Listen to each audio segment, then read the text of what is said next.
So I packed my bags and disappeared. My name is Adriana Brennan. I'm 28 years old.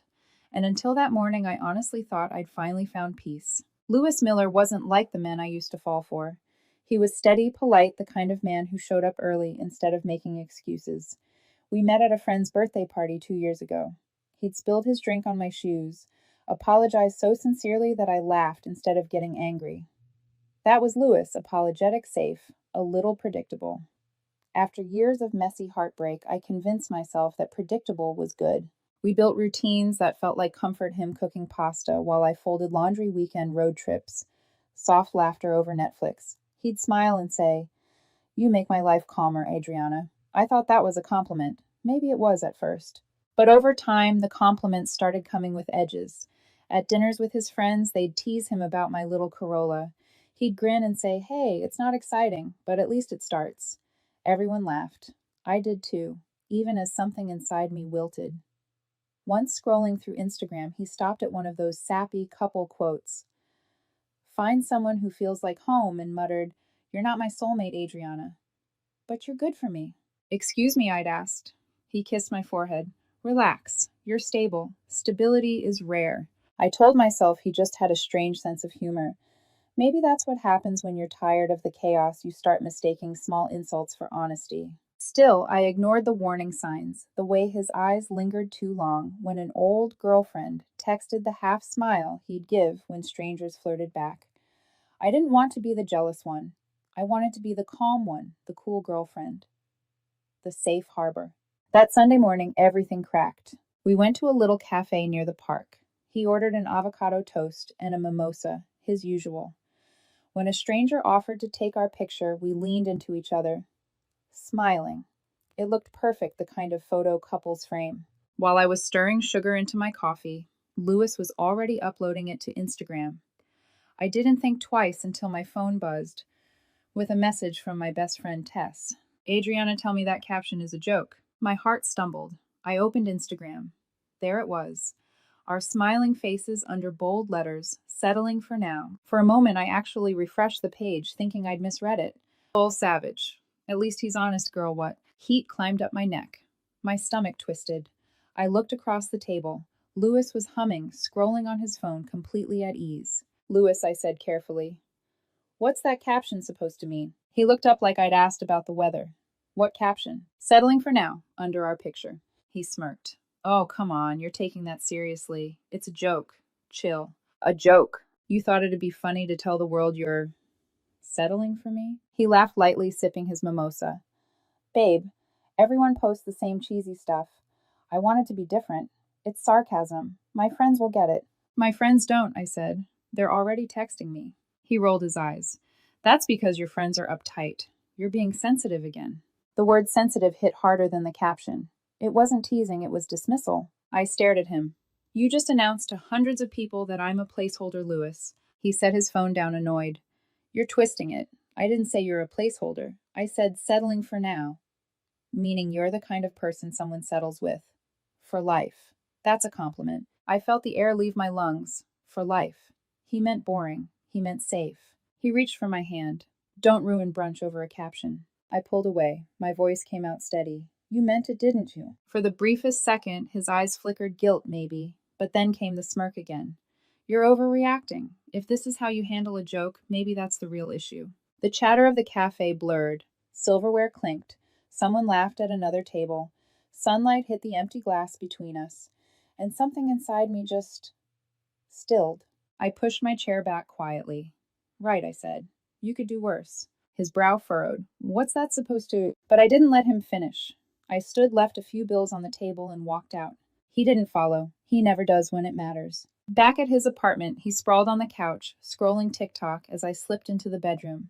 I packed only what was mine: laptop, toothbrush, 2 shirts. I didn't slam doors. I didn't make a scene. I just zipped. The bag, looked around one last time, and walked past him. "Where are you going?" he asked without looking up. "Home. Don't sulk all day. Seriously, lighten up." I nodded. "Sure." The door clicked shut behind me. By the time I reached my car, my phone was already vibrating. "Lewis, are you seriously leaving over a caption, Lewis?" "Wow. Drama much?" "Lewis, grow up. Adriana." I turned the phone face down on the passenger seat. That night, the calls came 6 in a row, then a voicemail, his voice half drunk, pleading and mocking all at once. Everyone knew it was a joke. Stop acting like the victim. Call me back. I didn't. The next morning, more texts. Unbelievable. You're ghosting me. You'll never find someone as patient as me. Don't bother coming back. I blocked the number, then his Instagram, then every trace of him. It wasn't rage I felt, it was relief, the kind that burns clean. That evening, I sat by my window watching the city lights and whispered to myself, he wanted to be funny. He just didn't realize the punchline would be him. And somewhere in that silence, something inside me finally exhaled. Silence is supposed to feel empty. But that week, my silence had weight. It pressed on Louis heavier than any fight could have. I didn't block him out of spite. I did it for oxygen. For the first time in years, my phone wasn't a battlefield. No pings, no sarcastic texts disguised as love, just quiet. At first, it was peaceful. I cooked dinner for one, watched the city through my balcony, let the hum of traffic replace his voice. But peace never stays clean for long, not when the internet gets involved. By Wednesday, 3 people had sent me screenshots of his post. Not just close friends, co-workers, old classmates, even my cousin. Imagine your boyfriend posting this about you. From there, it spread like wildfire. Every few hours, another message popped up. Adriana, are you okay? This Louis guy really said that, girl. I'd delete my account if I were him. I didn't answer any of them. I didn't have to. The internet was already speaking for me. Meanwhile, Louis tried damage control. He changed the caption from settling for now to Sunday brunch with my love, but posts were brutal. Too late, bro. She dodged a bullet. You can't unpost disrespect. By Friday, even people at his office had seen it. A mutual friend texted me, he's furious, says everyone's twisting his words. I just smiled at my phone and whispered, they didn't twist anything. They just stopped pretending it was funny.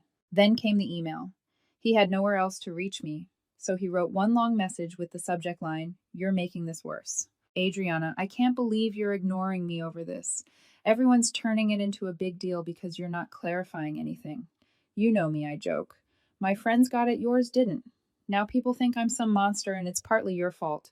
If you cared, you'd tell them I didn't mean it that way. Call me so we can fix this. I read it twice, then once more slowly because I wanted to be sure I wasn't hallucinating. He'd embarrassed me publicly, and now he wanted me to fix his reputation. I deleted the email. No reply. No closure, just gone. That weekend, Tess came over with takeout and her usual protective energy.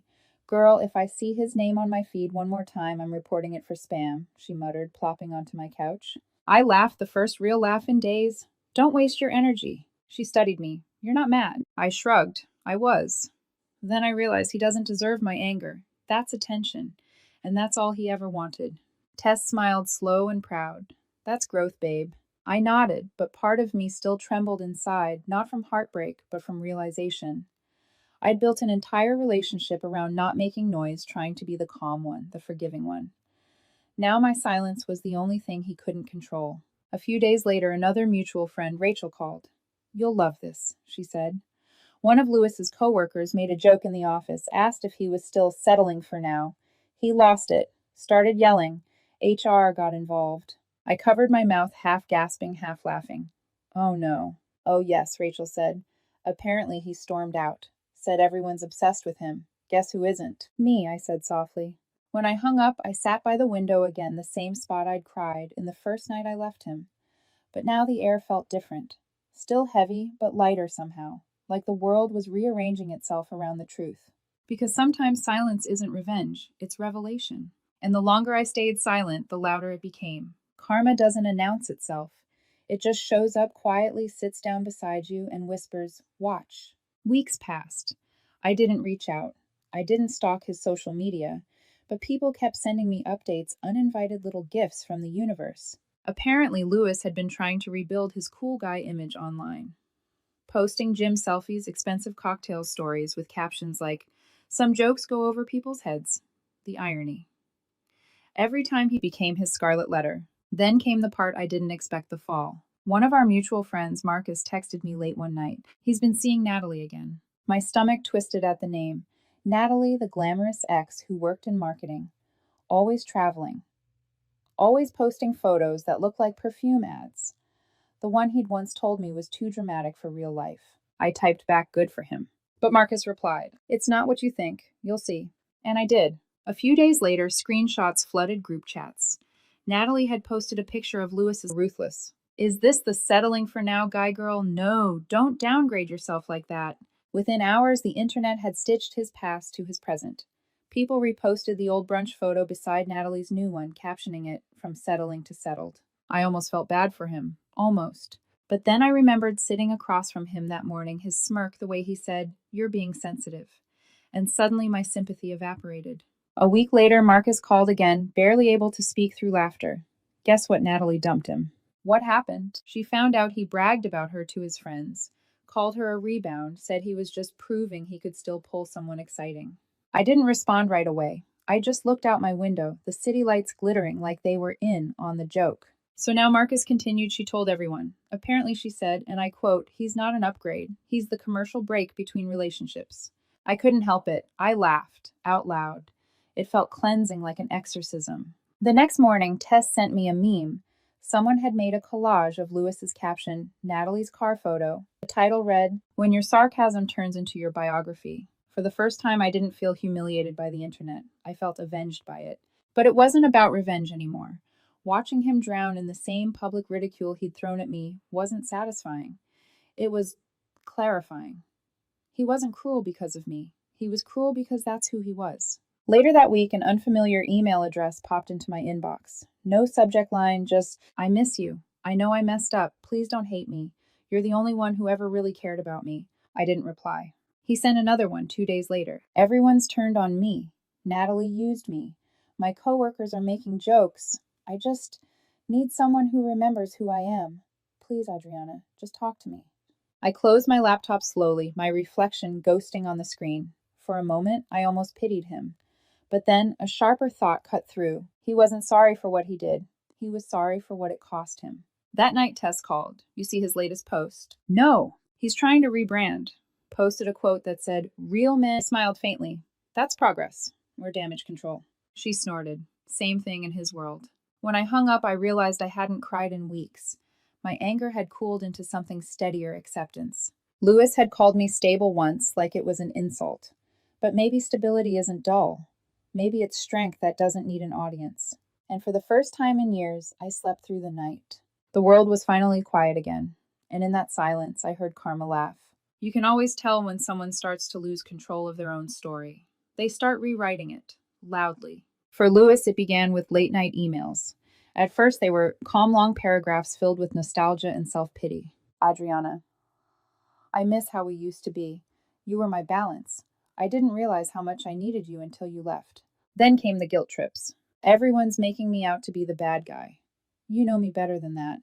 Why are you letting them twist everything?" And when I still didn't respond, the tone changed. "Fine, ignore me.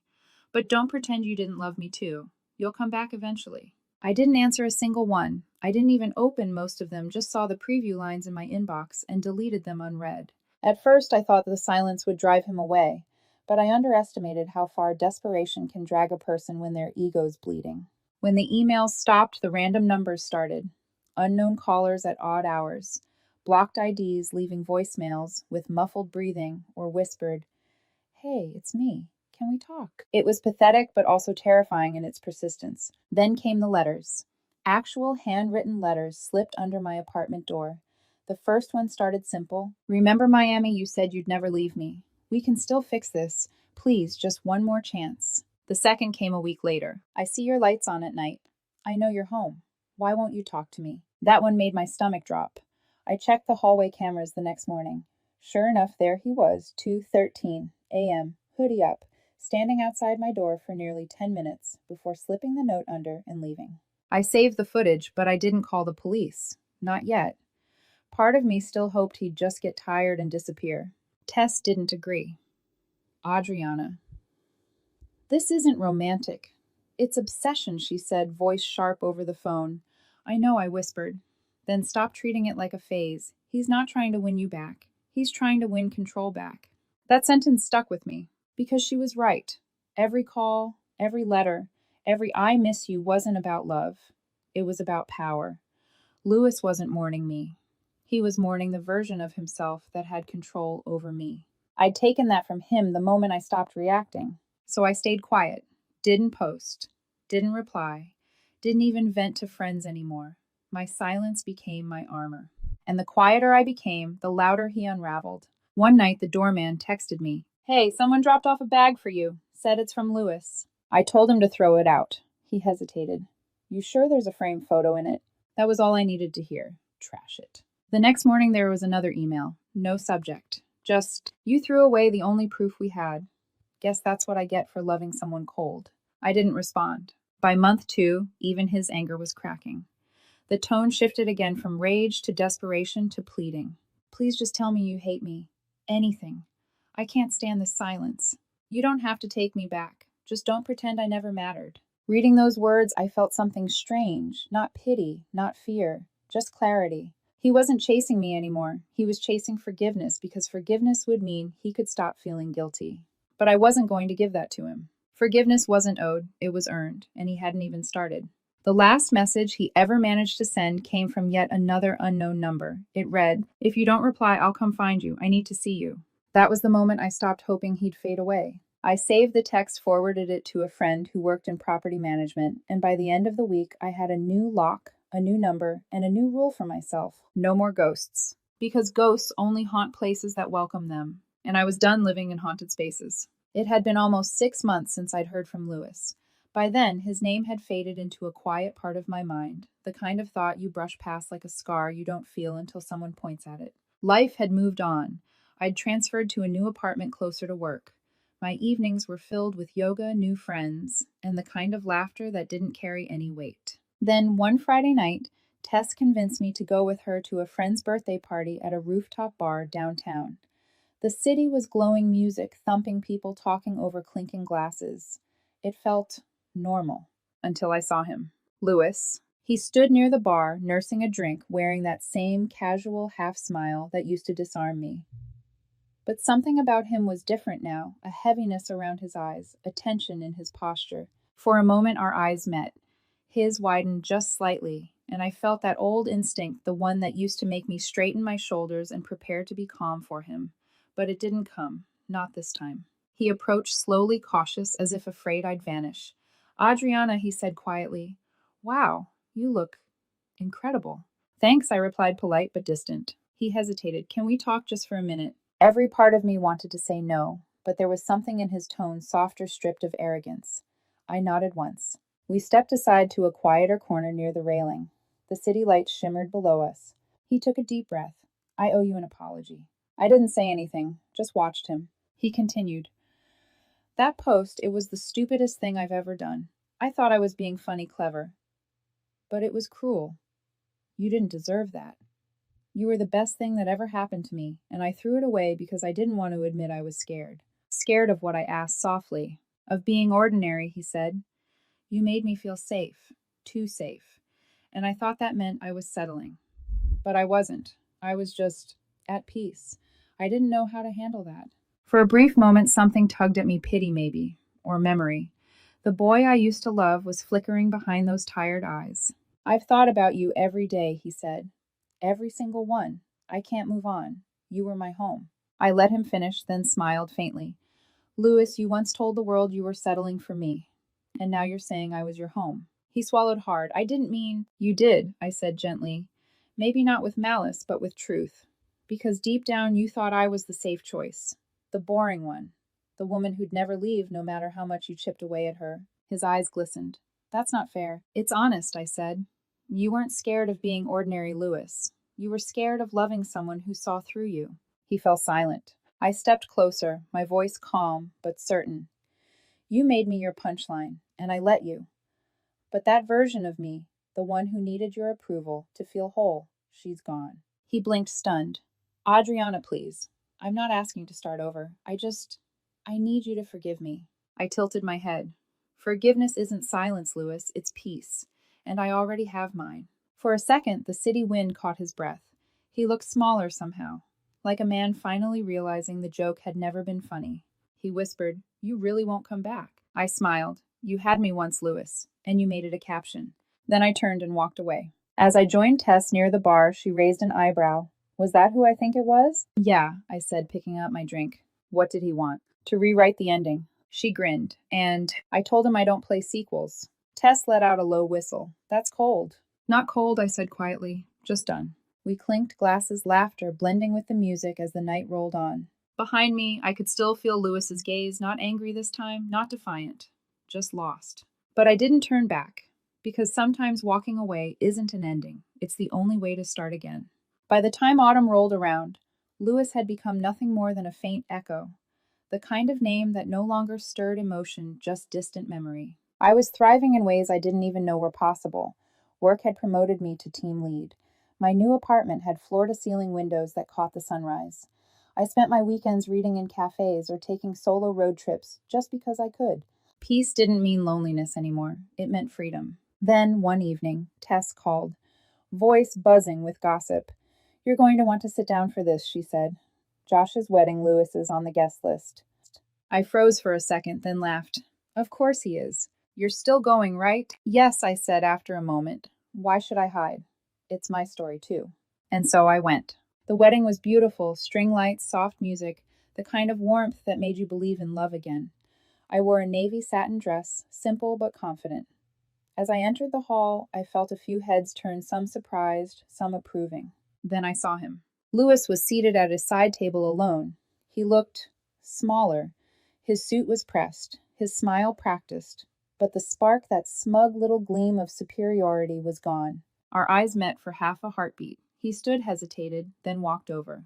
Hey, he said softly, you look amazing. Thank you, I replied, calm and even. He swallowed. I wasn't sure you'd come. I wasn't sure either, I said. But I don't run from ghosts. He tried to smile, but it faltered. I've thought about what I said that day. A lot. I ruined something real. You were the best thing I ever had. I tilted my head. You didn't ruin something real, Lewis. You ruined someone real. He blinked, stung. I didn't mean it the way it sounded, he whispered. It was stupid. Maybe I said, but it was honest. You meant it when you wrote it. Maybe you thought it was a joke, but jokes come from truth. You saw me as safe, as temporary something to appreciate quietly, but never brag about. He exhaled shakily. I don't anymore. I see it now. I know, I said softly, but that doesn't change who you were. He looked at me for a long time, his voice cracking. Can we start over? No captions. No jokes. Just us. I smiled, not bitterly, not cruelly, just gently. You once called me a placeholder, Lewis, but I was never the one settling. You were. His mouth opened, but no words came out. You made me a punchline, I said quietly, and I turned it into a lesson. Then I stepped back, the music swelling around us. He whispered almost to himself, You really moved on, didn't you? I nodded. I already did. As I turned to leave, he called out one last time, Does he make you happy? I paused, glanced over my shoulder. He doesn't make me happy, Lewis. I already was. He just noticed. The look on his face, that blend of regret and realization, was the final closure I never got to have. I rejoined my friends at the table. Tess handed me a glass of champagne. Well, she asked. I'm free, I said simply. When the bride and groom took the floor for their first dance, I watched them, the way they laughed, the ease in their eyes, and felt something soft bloom inside me. Not jealousy, not nostalgia, just gratitude. Because sometimes the most powerful revenge isn't proving someone wrong. It's becoming someone they can no longer reach. Later that night, as I stepped outside into the crisp air, I pulled out my phone and opened a blank note. He called it settling. I call it beginning. And with that, I finally closed